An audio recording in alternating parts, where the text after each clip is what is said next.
This fall I'll be teaching a class on, it's called Computing in Journalism, and it's basically looking at the way that computers have influenced and changed the way journalism works. Computational journalism is kind of the intersection between computers and journalism. So when computers are being used for purposes related to journalism, people get involved much earlier on in the process in creating the news. There's many examples. I was just looking up, there's a website called Spot Us. I don't know if you've heard of them. They are in the Bay Area. They produce a bunch of news in the Bay Area. Individual readers can contribute to fund specific stories. You can say, I want to give $10 to that reporter to write that story.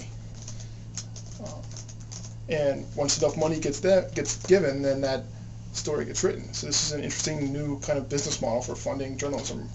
The field of journalism has, I think partially because it's been kind of struggling as a field, has actually gone farther along in that area than most other fields have.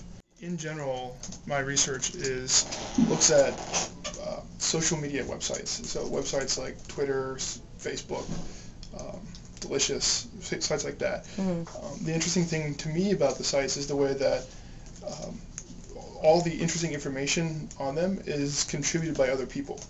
So the way I choose to use the site, what I choose to put on the site, whether I type in my breakfast as a Twitter message or type in information about the World Cup as a Twitter message, that influences the way other people actually, what they get out of the site, how useful it is to them.